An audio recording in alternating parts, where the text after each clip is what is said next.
December 10, 1924. A place called Fairmount Hill, okay? That's just outside of Irwin. That was the beginning there, I guess. I don't remember too much where. I know we lived there. I know we lived in Hontown. We lived in, Hontown. It's just outside of Irwin, and a place called Shafton, which is just outside of Irwin also, and then Irwin itself. Mm-hmm. In fact, Shafton, that's where I started school. And second grade, back to Fairmount. Why move so often? I have no idea. Okay. That age, I just don't. I just went along with the ride. When they went, I went. What kind of work did your father do? He was worked with the railroad, Union Railroad. He worked in a car repair shop at over by Kennywood. Oh, I see. And your mother? Housewife. Housewife. Yes, Okay. and they never, at that time, women didn't work at that time. Brothers or sisters? Well, I have a sister. She's 16 years younger than me. I was 16 years old when she was born. Until I started high school, and I think then I moved to Brownstown Road. And that's outside of Larmer. I guess a suburb, it's outside of Irwin again. And I graduated from high school from there. Then I moved back to Fairmont again. Okay. So you graduated from which school? Norwin. Norwin. Norwin High School. 1942. I went to work. Well, when I was in high school, I worked as a busboy at the old Jacktown Hotel. And I just about went on to school to become a hotel managerial prospect. Mr. Harold up there wanted me to do that, and I, at that time, I didn't make any parts of it. So I went to work at the Penn Electric Company in Irwin. And that was in 42 to 43. And 43, Uncle Sam calls. And that's when the service. You were drafted into the Navy? Yes. You were drafted? I was drafted. Well, technically, no. When you look at my dog tag, it says SV6. Means I was a selective volunteer, is the way they place it. But when I went through, I was expecting to go to the Army. And when I went through the physical and all that stuff in Greensburg, I get to one place and they stamp on my paper, U.S. Navy. I said, hey, what's this? And then they said, well, we select you to go to the Navy. But we don't draft people into the Navy. So it's either you have to be, I forget how they put it to me, you can be a selective volunteer and you can be there for, for the duration in 6 months, or we'll draft you for 10 years. I said, I'm a volunteer. So that's the way I volunteered to go in the Navy. Now let's see, I went to Sampson, New York. So we had the basic training? Right, my boot camp at Sampson. We did that in less than 6 weeks at that time. They were really pushing it through, so you didn't get too much basic. And then I went to Bainbridge, Maryland. And there I went to electrician school, make school. And when I finished electrician make school, I went to Norfolk, Virginia, as they call that an outgoing unit. You went there for further transfer. So I was there for maybe 6 weeks, and they shipped me overseas I went overseas on a Liberty ship, one of those flat-bottom Liberty ships. What was the name of it? We went to Casablanca. Okay. And then in Casablanca, I caught a train, and this was like a cattle car, okay? He talks fast. And then we went to, I had to go to Oran, so the way they sent us to Oran was on, it was actually, around here we call them cattle cars. Okay, you say Oran, that you mean Iran? Oran, O-R-A-N. Now, where's that at? Well, that is in Algiers. That's seaport, and that's where I picked up the Hughes, Charles F. Hughes. Charles Hughes. Charles F. Hughes, that was my ship, TD-428. Oh, I see, okay.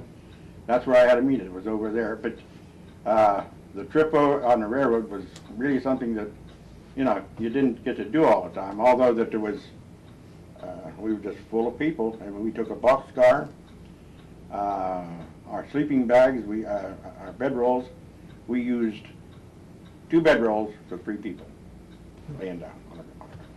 And then over on top of that, they hung hammocks. And that's how many people, the way we slept at night. During the daytime, where you had to roll everything up, and we had a car full of people and had, the Army rations is all we had to eat then, and that was about a 3 or 4 day trip we took by rail. But we saw a lot of the country that way. And that's where then I went to Iran and we caught the Charles F. Hughes there. And then what? Well, convoy duty most of the time in the Mediterranean. We went to Gibraltar and we went to Bizerte, Malta, Sicily. We were at, let's see, Corsica. Well, that was later. But where we went first, after that, we went to Anzio, the beachhead at Anzio. We were ground support for the Battle of Anzio, and that was in Italy. Anzio was in Italy? Yeah, Anzio, and there was a beachhead in Italy, and we would go in laying smokescreen for the cruisers and battle wagons. Back was supporting the troops at Anzio. That was one of the big battles in Italy. Was the Anzio beachhead. They would stay out and fire, and we'd run in front of them and set up, generate smoke. But we moved fast, and then we'd be out there for maybe 3 or 4 days, and then we'd go back to the beautiful Isle of Capri. And that was just off of Naples for a few days rest, and then we'd go back to Anzio again. And we did that for 3 or 4 weeks, I guess. And then we went to southern France, preparing for the invasion of southern France.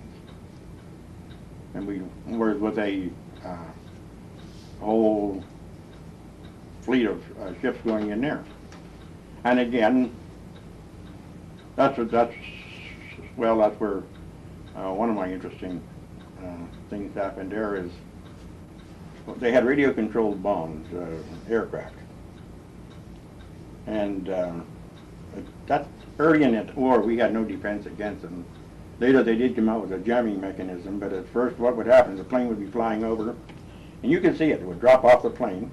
It would be a little drone, and you could see the light on the front of it, the red light on the front of the plane light up, and then that plane would circle underneath the airplane. It would circle to make sure that they had control, whoever was inside, and then it would pick out its target and go at whatever they were aiming at. And one of the times they were aimed at us. And they come down and landed, I'd say about 20 foot from me.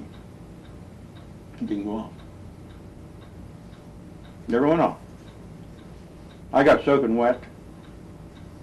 Part of the, one of the wings of the plane went right past me and went over, and one of the other guys was bent over picking something up, and it hit him broadside in the seat of the pants. Oh, you mean when it just broke off? It just broke apart when it hit the water. And of course, we're only about 4 or 5 foot off the water. So when pieces went all over the place. But again, that was somebody. I don't know. Somebody followed that one up when they built it, I guess. So thank goodness. Yeah. We wouldn't be talking today. No, I don't think so. Because and then we were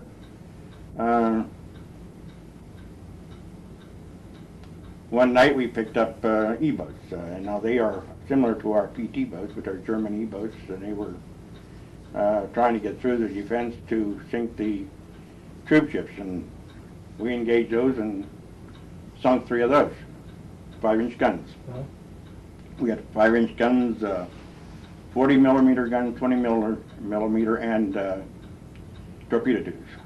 We had 8 torpedo tubes at that time. So you torpedoed them? No, 5-inch guns. Oh, sorry, 40 yeah. and 40 millimeter guns. That time I was on a 40. My general quarters station was on a 40 millimeter Army controlled type gun. We had 2 types of 40 millimeters. They were Navy, which was a controlled by what do I want to say? They were here, but somebody up here could control them really if they wanted to. And it was remote control, it could be. But the Army type was on the lower deck, and they had to be manually aimed, steered, and turned and fired, And that's what was my general quarters station at that time. Not ones we were on, no. So, somewhere around here I have a picture taken from shore of our ship firing at that time. But I picked it up, and that was quite interesting. It's an interesting. Again, what happened there? We picked up survivors, and of course we had one of the guys in the electric shop. His name was Rayhauser, Pop Rayhauser. He could speak German fluently, and so he talked to some of the people that we picked up, and they had fired their torpedo tubes at us. Something happened to the compressed air system on board the airship. Again, it misfired and never took off. So again, luck somewhere along the line. So I know it was quite interesting. That's where I ended up. Later I found out. When I was being discharged, that's when I found out that something happened in that situation there somewhere where I was awarded a Silver Star. Oh. That was in the paper around here a few years back. Excellent. Well, I have it right. I'll tell you, we have reunions every year. We have a reunion, ship's reunion now. Let's get even off the sequence, but part of it, about 5 years ago, we started to have reunions of the people aboard ship. The first one we had was in Baltimore, and at that time we started going through our own stuff and getting our mementos together, pictures and things that we had at the, and would take them with us. And we've met at there. We went to Norfolk, Virginia. We've met at Fort Myers a few years back. We were co-chairman of one of the 3 different couples of us were chaired one. We had ours in Las Vegas. And then last year we was in Scottsdale, Arizona. And next year it's going to be somewhere in the New England states. But we get together and take all of our books with us and take pictures. And I'm on my 2nd book already now, just pictures that from goes the whole way back. But it was interesting. But from there, that's by Henry Gordon,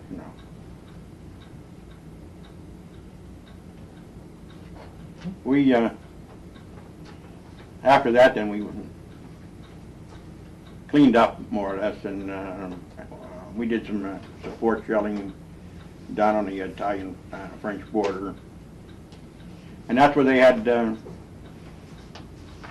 We ran into that big gun that they had on the railroad tracks and could run, and we had to get in support. Had to come in from airport support to get it because he was firing it at us, and that was fun. We'd go in there to bombard, and then all of a sudden they'd get they would have mines. There's another thing they did. They had mines set. And of course we'd see the mine and we'd blow up a mine. We'd shoot at it and it would blow up. They on shore would know the exact position of that mine. It was tethered. And they had their chart and knew where it was and knew the bearing. And as soon as we'd blow the mine up, they'd start the gun on shore firing at it. So we'd have to take off, zigzagging out of there. And thank goodness we had a good skipper, because usually the shell hit where we were. And we'd take off and get out of there. And the next day we'd go back again and start all over again. Finally they got that big gun, and we went in and again did our shelling, and also then laid screen for other people to cruisers come in, bigger guns. We only had a 5-inch gun, but the cruisers had the 8 and 8-inch guns. So then we left there, and I came back to the States. How long were you in altogether? Altogether, 3 years, I think. But I went to Pacific too. We came back to the States. I caught pneumonia on the way back. Went in the hospital. The ship made another trip back to the Mediterranean again. And when it came back again, I was over pneumonia, and I got back on the ship again. And we went, took a little trip up to Rhode Island, and then we went to the canal. And we were in San Diego the day the Rhode Island came down all the way down into the Panama Canal, and up to San Diego, and then we went over to Hawaii. And we had work done on our ship. They took off one of the forward torpedo tubes and put 20 millimeter guns on there. Oh, our torpedo was on the Above second. deck. They were above. They were on the second deck, really. Oh, I see. You just shot them right out. With it, boom, you know, Mhm. and take off, you know. They were fired the same way with compressed air, and Mhm. when they fired, they'd just go out beyond the ship and drop in the water and take off. And we had fired several of them, so, you know, we knew what they were like. But going there was more aircraft, so they took those off and put on 20 millimeter guns. At Pearl Harbor, they did that, and then we went through firing and training in there. And then we went to the Ulithi Islands. You ever hear of those? No. The island of Mogmog. And that's where we kid about that because that's one of the deepest parts of the ocean around Mogmog.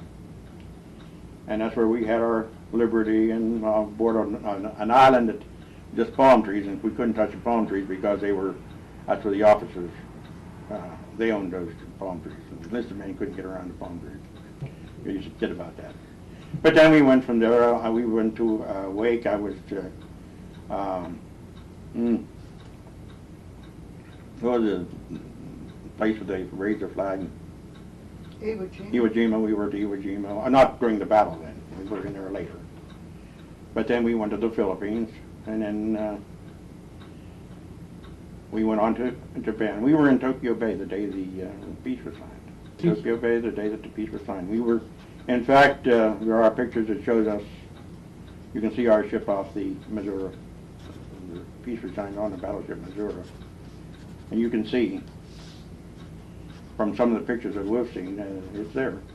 We were right in the Tokyo Bay. We didn't have liberty in Tokyo, but we had it in some of the places outside of Tokyo. Again, that's where the volcano there, the big volcano. Mhm. And we saw the one in Hawaii, and we saw the one Mount Etna in Italy. We saw it erupt. So the three most important volcanoes, I guess, we saw over a period of time. And then from there we went north part of Japan. We carried mail back and forth for a couple of weeks between a town by the name of Amuri and Omanata. I remember those. We carried mail back and forth. Went over in the morning and come back at night. That's all we did for a couple of weeks. And then we went up to the northernmost island, Honshu. That's I forget the name of the city now, where they have the ice sculptures in the wintertime at the northernmost island of Japan. And we saw, you know, I mean, we were there at the time, and they had all the big, I mean, we talk sculptures that they're as big as a two-story building now, you know, ice sculpture view. See. So we were there when that was going on. And then from there we went back to the Philippines, back through the canal and up to Charleston, South Carolina. And then we put the ship in mothballs there. I was on the ship till it was decommissioned. They froze, you know, you got out of the service by points. You earned so many points for rank, so many points for each month of service and so forth. And every month, after a certain place, every month, points reduced by so many points. Till you got out, you know, but except for electricians, they froze our points and they did not lower us. We got to stay until we reached a certain plateau. So that's why we had to stay in longer, probably. Then finally, when it was decommissioned, we went to Philadelphia, and then waiting. I had another month to put in until I got another half a point or so, and then I went to back to Bainbridge to be mustered out in. And that's where I was let go out of Bainbridge. When I ended up, I was in charge of the forward, what they call the electrical power station. I first went aboard, I was on telephone, you know, sound power telephones. That was my job, sound. And then I went to the searchlight. I had my searchlight. We had two DC current searchlights which I had to take care of. And then I did work in the after steering station. And then I went to the after board. And we have a forward board, a forward power station, and an after power station. And so first I was on the after board, and after no one else was there, you know, you keep changing personnel and getting better line. I was on front of the forward board. And that was, that's where I stood my watches, and that's where I had a communication between here and there where Sound power. sound power. And they were, you know, again, they were only from here to there, and that's the only place that you could ring. You could ring one wherever the other end of that phone went. Well, you know, just like when I first went there, I was on searchlight watch at night, and I had to wear earphones. You wore them all night long, you know, those earphones. And just in case somebody, you know, they check on you every once in a while if you were sleeping or not. But anyway, you know, service was good. Then back to Penn Electric. And there was a place where you started out when you first start working. A steel truck would pull in with steel, and you'd unload it and put it in bins, and copper would come, and then the next thing you know, I was making copper switches by hand. You know, that mill out the bottom, and then you'd put the blades in, you'd drill holes through them and put the copper in, and then you'd file them by hand to the right shape. Now you say And switches. solder them. Are you talking about the kind that used to Yeah. rock or a breaker? Yeah, the copper, solid copper switches. Yeah. Like a bar that had a hinge in the middle. Yeah. And then after that, I was building, helped build, they were outdoor fire stations, small, out and big as a room. And when I finally ended up, I was in the box gang. I made, from template, and, you know, the switch boxes that are, you know, houses and places, you know, there's boxes that you put your breakers in. I made those. I was, and Enclosures. Enclosures. I didn't make the doors. That was another department. Trim. They call that the trim department. But I was in the box department. Well, we made any kind of conduit, box conduit, or any kind of runs made out of metal that was ordered for enclosing cables and so forth. We did all that. That was where I ended up there. But I only worked there a short time. Let's see. I got out of the service in '43. No, you didn't. No, I was 46. Yeah. 46 you got out. 46, I mean, 43 to 46, yeah. Yeah. And in '47, I went to Pitt. Yeah. Pitt University. University of Pitt. Majoring in what? Education. Math. I majored in math. I majored in math and science and minored in history. I had two majors and a minor. History. I was a minor in history. So 3 years I graduated. But that's going to summers and, you know, all that. So. Because, again, GI Bill of Rights, you know, I think we got $50 a month while we went to college. They paid tuition and books, and you got $50 a month to live on. But graduated in '50. And in latter part of '50, I think it was October, I got a job teaching in Turtle Creek. Oh, but let's go back to February of '50.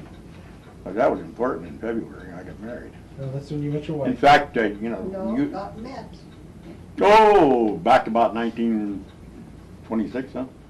She lived in Fairmount, and she lived in Irwin when I lived in Irwin. She lived in Fairmount when I lived in Fairmount. 42 years ago. Ask why, Doug. All right, why? Because I was in between semesters at Pitt. That was my last day. I had my test that day. It was on a Friday. And I had my final test. No, I had my final test on Thursday. Yeah. And then final test was on Wednesday. That's right. And then we got married on Thursday. Yeah, I had, you know, like a few days off before the next semester started. No, I wanted you to tell him why we picked the 2nd of February. So we never forget it.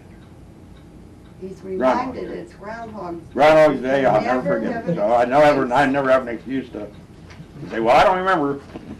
I guess February, we got married. I graduated in June, and I didn't get a job until October. Then I got my job in Turtle Creek Junior High School. teaching geography and math.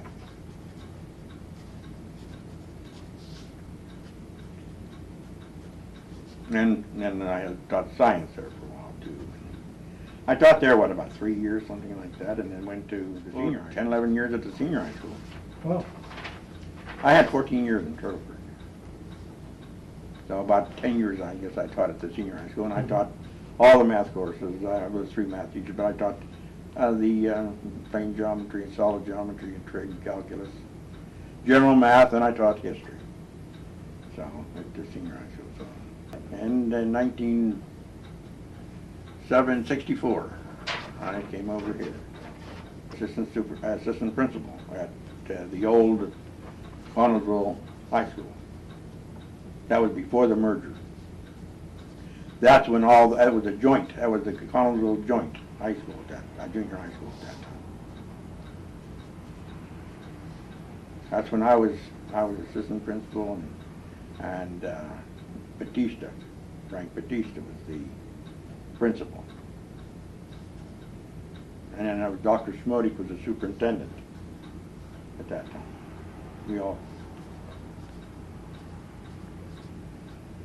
And then Frank Batista left, and I became principal then. Oh, it was about 2 years, I guess. I think after 2 years, then I became principal.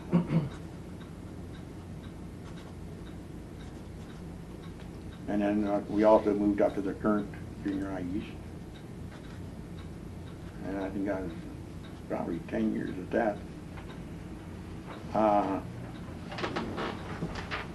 Let's see, 1976. I think I became assistant superintendent. 76, 80. We talked about traveling, and I like woodworking. I do a lot of woodworking. And I do, I guess you'd call it needlework. I enjoy it like that. And I got woodworking in the summers. I do that, and we travel. And I'm active in I still, this is my first year. I haven't for 2 years ago. Now 2 consecutive years I was president of the United Way. I belong to the Moose. I belong to the Elks. I am a director. Moose, the Elks. Yeah, and I'm a director of Fayette County Resource Incorporated. And that's the group that has about 15 group homes in Fayette County that have the retarded people living, adult retarded. In fact, I have a son. I told you before, Jim lives at one, and that's why I got involved. And I'm the director. I'm more or less a parent representative on the board. And, I'm about a year. Now the Moose, I don't know. I forget how long I've been on it. But at one time, the Moose was folding. They had no members, nothing, so they had to save the Moose. And it was about 5 or 6 of us: Jim Driscoll, Albert Reiser, and myself, and Bob Collins, yeah, Dave Marco. We all at that time 7 of them joined the Moose, and so it wouldn't go under. Well, you know, they had a driver that time try to get some people because it was going under, and the thing is, that's one of the oldest Moose clubs in the state of Pennsylvania. I'm on the church council, Lutheran Church. With Pastor Herb. Trinity. Well, again, see, I grew up in a Lutheran church in Irwin. No, I was, in fact, at one time, I almost went into the ministry because the pastor that we had at that time started a program, and I was known as the junior minister. He'd go upstairs and and have his church service, and when he started, I would start downstairs and do exactly the same thing as he did upstairs. And we had a little altar, and we had I would have a robe, and I was in high school at the time. And the Sunday school kids would have church service. And it was a teaching of the church service. And we'd go through the entire thing as he did above, up to the place of the sermon. And when the time for the sermon came, that was the end of our program. They would break up into classrooms then. And then I would go upstairs and listen to the sermon upstairs. Mm. And he wanted me to, just about it. Just didn't quite make it, I guess. So no, I've been a Lutheran all my life, you know. And then Well, no break of time. That was when, Pastor Pfeiffer was yeah. here then. Well, I went with the people around here who had business people. All the business people, we got together every month. We try to get together and discuss things. I'm a life member of the PSEA, which was, when I retired, it became PSEAR, Pennsylvania State Education Association Retirees. So I'm a life member of that. And we have, locally here in Fayette County, we have the retired school employees, and I'm a life member of that. And we have meetings 3 or 4 times a year at that. Dinner meeting most of the time with that, so I still belong to those. He's talking past, but when you went Well, to this meeting. yeah, when I was principal, we had our principals organization, and we had conventions and meetings throughout the year. And then when I became assistant superintendent in business, I belonged to PASBO, Pennsylvania Association of School Business Officials, and I belonged to that, and I belonged to that for 15 years maybe. Because I belonged to that, stayed with that even after I got after I retired for a while. But again, when I went to a lot of their meetings, we have a branch here, and we'd meet at Belvetone and New Stanton, and you know, places like that, and I met with them. And finally, it got to the place where I really didn't know too many people, and I wasn't doing anything in it, so there was no use continuing it. So I've dropped out of it now. But I still stay with the Fayette County Retired Group because, and that's all retired employees. That's doesn't matter what your position was. And we have people who have been custodians and nurses and teachers, librarians, whatever, secretaries. They all have to. Well, we're only allowed 6 years, and then we have to go off a year. So I think this is probably my 6th year, and then I'll be off for a year. I'll probably go back on again. High school, I was in. I played in a band. In fact, even the year I got out of, I played the bass horn in the band. And of course, not too many at that time played bass horn. And even the year I graduated, the next year, I kept a bass horn, and I had a uniform. And every Saturday, I'd go to the football games and play bass with the high school band, even when I was out of school. And also, I played the bass fiddle in the school orchestra. And at that time, Norwin High School had a real good music program. And a guy by the name of Hetrick, Mr. Hetrick, was in charge of our music program. And he put on operettas every year, like Stutzman does. He would put on operettas, almost always Gilbert and Sullivan operettas. And so I played in the pit orchestra there. From Mikado, Pirates of Penzance, and so forth. I was on the yearbook staff. I was on the newspaper staff. I was a member of Highway. Pretty well in, I guess, in high school.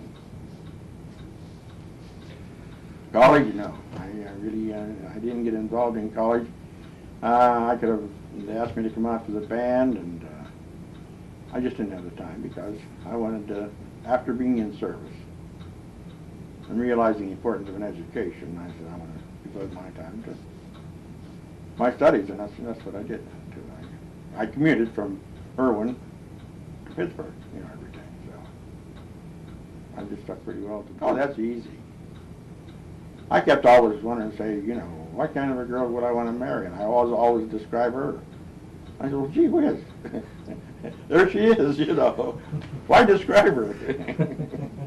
That's how, what kind of a girl you want for wife? I said, there she is. Melvin Keller. I think, 75%? Well, see, again,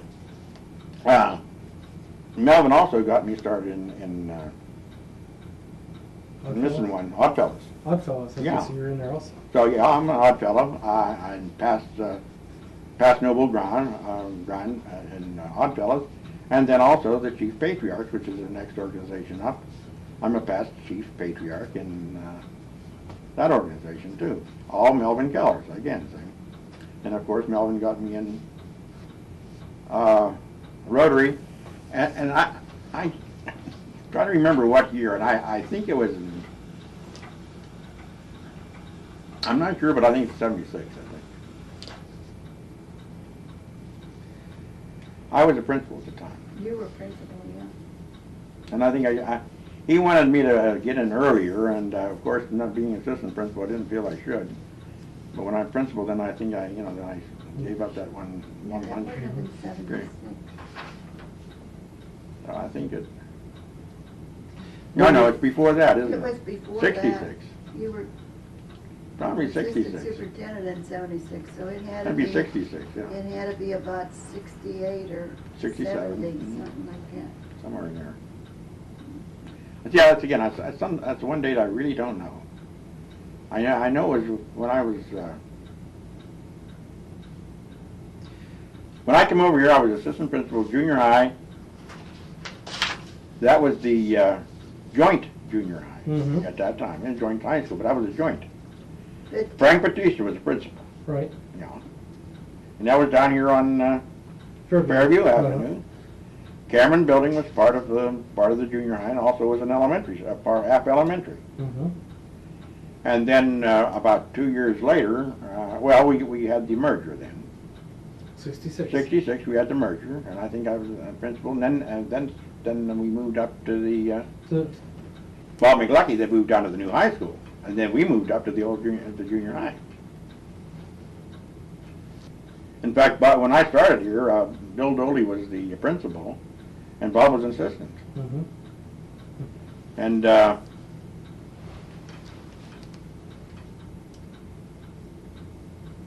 yeah, and I'm trying to think who the other, Charlie Fossil, I think was well, that's when McLucky was, Neighbors, he became principal when Bob McLucky, Neighbors became assistant principal when Bob became principal, because that left the opening. And so that's when he came in, yeah. I was getting together with the families and got all together up there, and that was something that's how I got to really know the people in Rotary. It's almost like it is now sometimes. I sit at the same place all the time, and I guess most people do. But when you get to an affair like that, it was a mixture. We pitched horseshoes and played badminton and stood around and talked, and everybody bought something, and I remember that that was a nice affair that we used to have. Our different fundraisers and board meetings. No, it was a good. I'm able, I go, and there's times that I go on trips or and I miss, and there's times where I can't make up and are too far out or something, and I just can't get to them. But like we went to Scottsdale, and I didn't even really have the time to really inquire. But normally you see signs someplace. I didn't even see a sign for Rotary. That's kind of disappointing. Should have seen somewhere in our travels on a bus. Let's see, Phoenix and Scottsdale are. they run into each other. Oh, they Tempe. are. I was in Tempe. Tempe, okay, so yeah, Tempe, yeah. That's where the college is, Tempe is. And Mesa. Yeah, but it looks like you have to see the sign to know you're from one place to another. I worked with Polio Plus. That's right. You were chairman. Yeah, Polio Plus. I'm Paul Harris.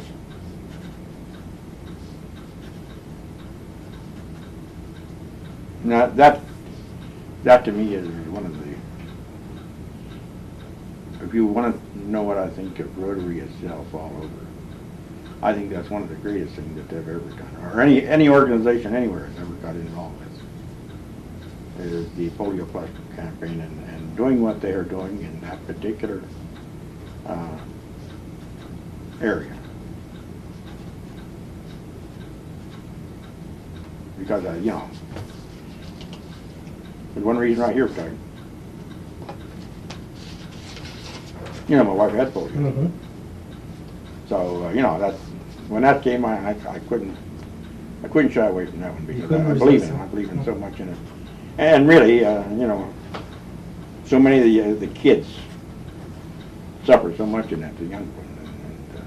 And I thought that was one of the best things that Rotary's ever done. And I think Rotary itself can do. I don't know of another organization that when they set their mind to do a certain thing in this planet, I don't know anything they can't do. If they'd ever set their mind to, you know, I still think Rotary is probably a vehicle piece. I think if Rotary itself put an effort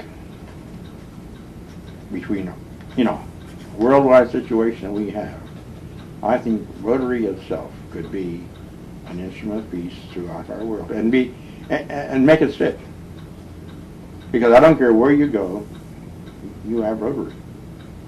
And you have the people in Rotary that have enough leadership, influence. They can speak out in any town or any nook and cranny in our United States and any place in the world. And they're respected enough to be heard. And I think they themselves could be that instrument, and I hope someday they will be. You know, you talk about, and they do the good, you know, Africa and the hunger and the wells and the water and yeah. We go to the eye banks and doing their work in the eyes and that they've done and the cataracts and removal and going into different villages and you know having their mass inoculations or cures or yeah that is great, but I think we can do more as Rotarians. I was very careful in my planning, and I had my schedule all set up that I would retire, and the next year I would be president, and I'd have all the free time in the world. And that's the way it worked until Cliff Fritz got a hold of me, and Cliff said, "Val," he said, "I want to work another year." He says, "And what will happen if you retire this year and I stay 1 year?" He says, "Who will be saddled with your job? And they won't hire anybody." I said, "I know, that's probably true, Cliff." I said, "They probably won't hire anybody, and you'll have to be saddled up with both." He said, "How about staying another year?" I said, "Okay." So I stayed another year, and that was my last year there, and really because Cliff. And but I don't know a better guy than Cliff, too. You know, I mean, and it's worthwhile doing something for him. So I stayed another year, and Cliff and I then retired at the same time. And that last year, then I had both. But it didn't turn out bad because the people, the committees, the people, you didn't do that much work.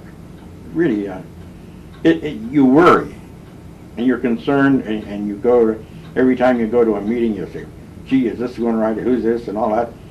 But you know, with the group of people we have, it seems that everybody comes up with a program and that they're supposed to, and the people who are committee chairmen do their job, and you talk about whatever you're talking about. It comes from us. Yes, no matter what I've ever been into, she's been behind me 100%. My sounding board, if I had a bad day, I come home and I can blow my stack, and you should listen to me and turn me around and say, "Well, you got that blown out of your system. Now let's start all over and scratch again and go back tomorrow." You know, and that was it. I'd go to a board meeting, come home here, you know, 2 or 3 o'clock in the morning. I'm going to say it. I'd open the door and I'd say, "Start pouring." Oh, you know. But He'd get it out of his system like 2 or 3 o'clock in the morning. yeah, And he'd go to sleep. and it just And worked. I still wake up. You know, that's one thing Don't put that in. No, I I have. I said I don't have to worry because she does all the worrying for me. You know, I can go in there and lay down in bed and go, you know, any problem that comes up, I can think about it and say, well, tomorrow I'll work on it. And go to bed and go to sleep. She can't. She'll worry all night long about it. You can do a thing about it at night, you know. There's not a thing you can do, but she's been my worrier and my everything else, you know. So 42 years, been good 42. I like their involvement in community. I like their involvement that we have in global situations. And I've said that, you know, before about what I think they can do, but this is what I think is good about Rotary, because they can do things like this, and I think that we can do the same thing in our community. The things that we have done and picked up, and you know, we've talked about drug awareness and the computer club and things that has been started by Rotary, and then Rotary quietly gets out of it and leaves it continue. This is what I think is important about Rotary and Rotary in your community. You know, to be a successful club, we have to have our name. Of doing something, not saying we're having a pancake dinner, but Rotary did this in our town. You know, you look at Greensburg and they're talking about the clock up in there, and that becomes, you know, I don't know how much that's going to involve, but it's sure going to be something for the town to take a look at. And you know, we're not going to put a clock in the phone, no, but I think that there are things that we can do, and what are they? I don't know. But that's why we put all our heads together and come up with ideas to do things. And I think there are a lot of little things that we could probably do to better our town. What are they? I don't know. But put the name out there. Be involved in your community and do things. Rotary's a good club. It's a good organization. It's good people. And I think to show people that you are, then you must do something to prove that you are. And the proof that you are is what you do in your community as a group. Leave your mark. Leave your mark or a Rotarian organization in your community where people can look at it and say, hey, that's not a Thursday noon meeting club, and they do other things. And I think that's, we don't want to be left with that tag of a Thursday afternoon lunch group. 3 boys. 3 boys. Okay, and the oldest is? Richard, born in '52. Richard at the present time works at Westinghouse R&D, Research and Development at Monroeville. No, wait, they changed the name. Oh, yeah, but I don't know what the new name is. No, they changed It's not name of the Research and Development. It's not Research and Development anymore, but I just don't know what it's. Well, you want to go on with Richard first of all? Married. Okay. 1 child. Okay. Richard has a just adopted Korean, little Korean girl, and beautiful. You know, Amanda. You Amanda met Lee. them at the hospital that Yeah. And Charlene Charlene the wife. Butler was from Trotter. Right. No. That's my neighborhood. Yeah. Yeah, and he married her. And then William. Okay, William. William was born in '54. No, he's the one. He's a teacher in IU. He teaches out at the Independent Unit. He's a teacher for them. He's out at west at the Industrial Arts Building. That's Richard and Charlene and Amanda. You met them at the hospital. And this is Dale and Debbie. She was Debbie Firestone from Mill Run. Uh-huh. They have 2 little girls now. Okay. And they have So what does he teach? special education. Special education. He teaches special education out at the IA building in Junior High West, Trotter. Yeah. Okay, and the 3rd son? Jim. Jim right here, Jimmy is born in 58. '58. Jim is mentally and physically disabled. He mentally retarded. He goes to the school up there at the Adult Adult Center. Development Center, ADC. and does what they call pre-vocational skill training. He looked nice in his uniform, in his Navy uniform. I mean, we grew up together. We always lived hand to each other. Our parents visited back and forth. We went to the same schools. We moved in the same crowd. We'd go to a movie in a big group, all neighborhood kids together, and somehow we'd end up walking together or handy each other. He had his own girlfriends at times, and I had my own boyfriends, but we had a little problem. We'd discuss it with each other, you know, and we just always were friends, and always been very good. It's been very good, and as you know, a month ago we had a little problem with his health, and it's just been great, and I'm so glad he's as well as he is now, and just taking care of him, and we're looking forward to more trips and just spending a lot more years together. Well, in the beginning, when the boys were little, of course he was teaching full-time, and then for quite a few years he would go to back to school at night to take more courses, and it was a little rough, but we managed. And then when we moved over here, of course life was different. He was not taking courses, but he was out at meetings all the time, and I think the boys consider him a friend as well as a father. The trouble with that, Doug, was if they got into trouble at school, he knew it, you know, and they didn't get into that much trouble, but they were the principal's kids, and you know, it makes a difference too. But we've had a very good life. I had to go find a job in the summer, and he's done everything. He worked on the railroad. He was a brakie on the railroad. He worked at Westinghouse. Just anything, a playground one year. I mean, anything he could pick up. But then I did a lot of rough.